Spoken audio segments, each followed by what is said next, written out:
இந்த உலகளாவிய நிலையிலே டெசிஷன் மேக்கர்ஸ், பெரும் செல்வம் படைத்தவர்கள், பெரும் சக்தி படைத்தவர்கள், இவங்களுடைய வாரிசுகள் மத்தியில் இருக்கிற மிகப்பெரிய பிரச்சனை ஜென்சி, ரிச்சஸ்ட் ஜென்சி, இந்த ஃபில்தி ரிச்ன்றாங்க. ஃபில்தி ரிச்சா இருக்கிற ஜென்சி, இதோட ஆழமான உண்மையை புரிந்து கொள்ளுங்கள். பார்த்ததை பார்ப்பதற்கு மனம் இயங்க விரும்புவதில்லை.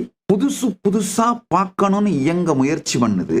ஆனா ஒரு பெரிய கொடுமை என்னன்னா, என்ன வந்தாலும் அதை மனம் முன்னாடியே நினைத்து பார்த்து விடுவதனால் அது அனுபவமாக மாறும் பொழுது பழையதாக மாறிவிடுகின்றது.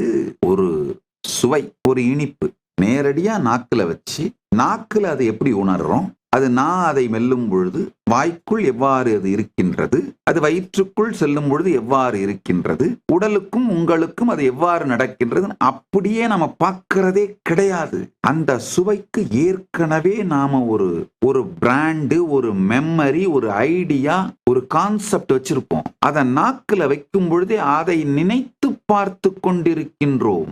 நினைத்தல் அனுபவத்திற்கு முன்பாக முந்திவிடும் பொழுது வாழ்வு வாழ்வாகிறது. ஆழ்ந்து கேளுங்கள். பழையதை ருசிக்கின்றீர்கள்.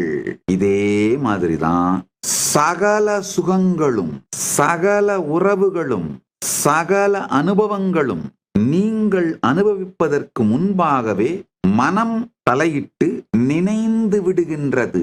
நினைந்தது எல்லாம் பழையது. அந்த நினைப்பை கொண்டு வந்து அதன் மீது, இருப்பின் மீது அது போர்த்தி விடும் பொழுதே இருப்புக்கும் உங்களுக்கும் உறவே இருப்பதில்லை என்பதனால் எந்த அனுபவமும் முழுமையாக உங்களுக்குள் நடப்பதில்லை.